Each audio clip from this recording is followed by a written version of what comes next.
Hey guys, thanks for joining me. If you're new to my channel, thank you so much for clicking on this video. And if you're returning to my channel, thank you guys for all of your love and support. And let's get right into the video. So today I am doing a video that's pretty different than what I'm usually posting on my channel. But I wanted to talk about the documentary that came out on Friday. The New York Times presents Framing Britney Spears. This came out on Hulu and FX. I watched it on live TV, but you can also watch it on Hulu. So be sure to check that out if you haven't watched it already. And I know that I normally don't really post videos like this, but I wanted to be a part of this conversation that's happening that I think should happen regarding Britney Spears and a lot of the different things that kind of go along with the issues with her conservatorship. Just to kind of summarize what a conservatorship is, it's usually put in place for someone who's typically older when they're unable to make decisions for themselves, especially regarding finances. In this documentary, they do talk about a lot of issues and topics that I think are important to discuss, even just how we view women in our society in general. So one of the first things that really drew my attention when watching this documentary was the statement, "This would have never happened to a man." There are plenty of examples of male celebrities, actors, performers who have gotten themselves into a bit of controversy, who've struggled with mental health and substance abuse themselves, but their situations did not end in a conservatorship. I thought the documentary was going to be mostly focused on the conservatorship, but something that I really liked is that they kind of started all the way back at the beginning of her career. And I think that's a really important place to begin because a lot of different events kind of lead up to all of this that kind of play a part in it, especially the relationship with her father. It was said early on in the documentary that he was never really involved with her career to the extent that her mother was. He was always kind of in the background. One of the people that they were interviewing was someone who worked with Britney very early on in her career. And she did state that the only interaction she had with Jamie Spears was when he had said to her that his daughter was going to be so rich that she was going to be able to buy him a boat. And that's kind of where she left it. That's all she wanted to say about that matter regarding her father. And I think that just kind of sums up the whole vibe that's around that relationship between Britney and her dad. And I think it was really important to kind of establish his role early in her career. So my favorite part about this documentary was the fact that they brought up Justin Timberlake, and I thought they did a pretty decent job of calling him out. That's something that I think really needed to be addressed. I don't think the media gives him the kind of scrutiny that he deserves, that other people like Britney have had to endure from them. To me, I think the breakup between Justin and Britney was a very pivotal moment, and it definitely kind of shifted the way the media portrayed her. He definitely used the press, the media, all the crazy hype around their breakup to really launch his own career. He used his new song, his new album to really kind of shame her. I liked in the documentary how they played you the clip from the radio interview where he told everybody that she wasn't a virgin, which I don't understand how that was anybody's business in the first place. I liked how they kind of went and they discussed that interview that he had where he talked about how she cheated and kind of just put all of her personal business out there, only sharing his side of the story. I think he definitely was that was that starting moment, I think, when the media really turned on her and things kind of went downhill from there. So next they get into the whole era of Britney and Kevin.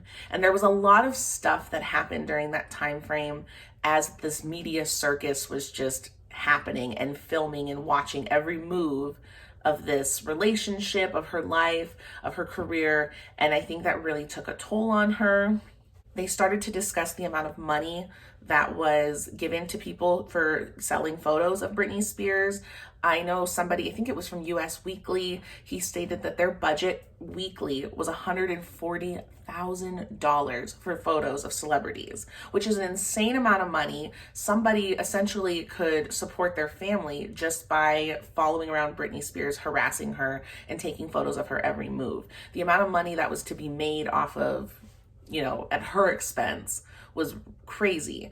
So then the documentary got into her pregnancy and when she had her 2 boys. And I think being a new mother, that in itself is it's a learning experience, and I feel like having the whole world watch you learn as you go and kind of handle things the best you can would be hard for anyone. I do like how they shared a lot of different clips from interviews with her, because you can kind of see the tone of the interviews that she was in. The kind of like, they really grilled her about a lot of different questions and things and issues that normally, like Justin Timberlake, for instance, never had to answer to. You could tell in her interviews that she was really having to defend herself. She wasn't being asked questions in a way to get her side of the story. She was being asked questions as though they were trying to paint a certain narrative, and she was having to defend herself. And that was something that was really hard for me to watch, is as she's going through all of this like circus with all of these paparazzi, just trying to live her life, just trying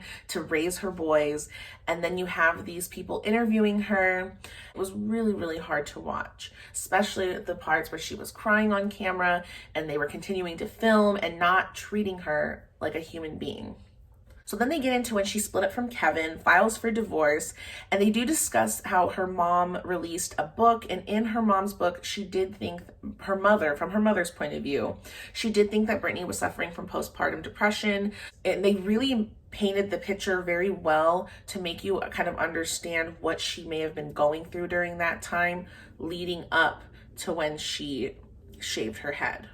It was really hard to watch the video of the paparazzi the night she shaved her head, because they were interviewing the paparazzi who was there that night, who filmed her, and having to listen to him kind of almost defend his actions was really disgusting. And I think that man owed her an apology, and that was a good opportunity for him to come on camera and do that, but he didn't.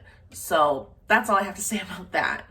After the whole incident where Britney shaved her head, not long after, they went into how she lost custody of her sons, which I can't imagine how absolutely devastating that would be, especially, again, with the whole world watching. They said at the time Britney didn't really have a lot of friends, and she didn't really have a lot of people in her life that she could trust. And that's when Sam, I might say his name wrong, Sam Lefty, came into the picture. So the whole situation with Sam Lefty, I personally I felt like they could have went into that whole situation a little better, because I'm still, maybe I need to go back and rewatch it, which I probably will do. I just wanted to get this video out as soon as possible.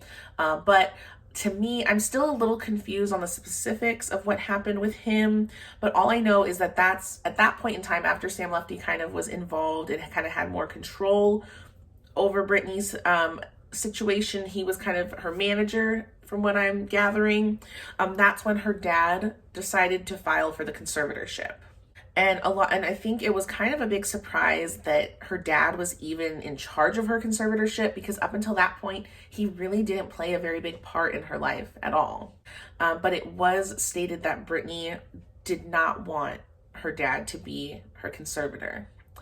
And I think that that's really sad that a judge would appoint him in charge when she's clearly stating that that's not something. I think she should have had a right to pick who would have her best interest at heart. I couldn't be happier that they're actually having this discussion of removing her dad from the conservatorship, that there is this hope that she could possibly get her life back, to have her freedom. I think this whole situation is really sad, and it's really sad to me that it was her own father who kind of put her in this predicament. And that's why I think it's so important to watch this documentary and to really hear her side of the story. I think the New York Times did a good job of putting things in her perspective. That's my opinion. Because I think we've heard a lot from her dad. We've heard a lot from, everybody else's side of the story but hers. And I think that this was long overdue. This discussion was long overdue to happen, that this conservatorship just should not be a thing. Maybe at one point there were some people with good intentions. I personally don't think her father ever had good intentions with this conservatorship. I think as a society, we do need to start being more mindful of mental health and stop seeing people and stop seeing celebrities as this, as if they're not human beings that deserve privacy and respect. And that was my biggest takeaway from this documentary, and I hope you watch it if you haven't already. I'm going to definitely rewatch it and try to get some more information, but I really appreciate you guys watching this video, especially if you made it all the way to the end. I'm sorry if I got any of the story wrong. I only watched it once. I haven't really gone back through and watched it and got more detail. So if I've gotten anything wrong, please let me know in the comments. I'm welcome to criticism when it comes to my fact checking. But thank you guys again for watching. I do appreciate it. And I will see you in the next one. Bye.